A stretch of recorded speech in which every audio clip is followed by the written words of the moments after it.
Today we're going to be talking about the 4 things that you need to look for when choosing a mask, especially for something like COVID-19.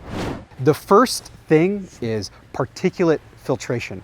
That's what this big bad boy right here does. This machine here cost us about $100,000 to install, and what it does is it shoots 60,000 tiny particles that are 0.1 micron in size through the bottom of this thing, and it shoots up into this photosensor, and it tells us how many of these little particulates get through. And it registers here on this machine and gives us a readout in real time what the efficiency of the mask is. So we bought this machine so that we could test our masks here. And what we've been doing is testing other masks, because people have been asking us, hey, can you test this mask? Is this good? Is that good? That is one element of what you should be looking for in a mask, is particulate filtration efficiency. The next thing is actually breathability. When you put this on your face, how breathable is it? Can I run? Can I go for a run? Can I work out? And I'm sure you've noticed that some masks are more breathable than others. This machine also tests that. We call that airflow resistance.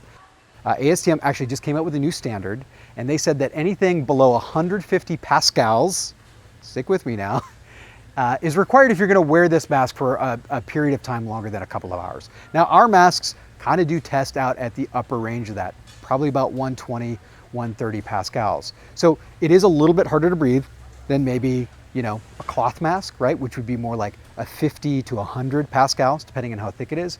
But as we've shown in many, many other videos, the cloth mask is going to give you protection. And the reason why it's so much more breathable is because it's also easy for COVID to breathe through, right? I mean, you gotta make an exchange. But breathability is a huge thing. So this machine is testing particulate filtration and breathability. All right, now we're going to talk about the things that we're not testing here and why.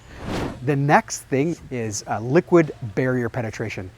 These masks, surgical masks, were designed for surgery, right? They were designed to protect surgeons and people who are wearing them from arterial blood spray. A surgeon wants to know if he's got this thing on his face, and worst case scenario, he's going to be protected or she's going to be protected. Our masks are actually tested at 160 millimeters of mercury. It's about 3.2 PSI, if you think about a bike tire, which is actually really low, but that's the PSI of what somebody's artery would be. Fourth thing that you need to be looking for is fit. How well does this fit on your face? NIOSH has, I think, 30 plus face shapes that they test their masks with. Everyone's face is completely different. And so you really have to figure that out for yourself. Now, you may have heard that surgical masks don't have a great fit. Why is that? Well, a surgical mask is going to have a nice nose wire at the top. Now, our masks have a double nose wire on them, so it makes them super strong. It makes it so that it conforms to the top of your face a lot better.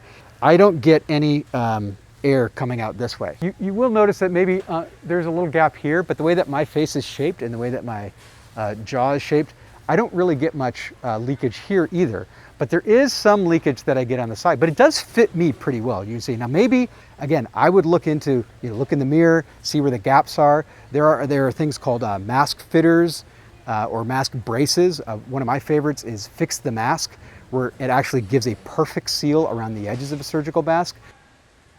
So this is my big disclaimer. We talk about filtration, we talk about breathability, we talk about liquid barrier protection. We're not talking about fit. Thanks for watching, and do subscribe if this was at all interesting.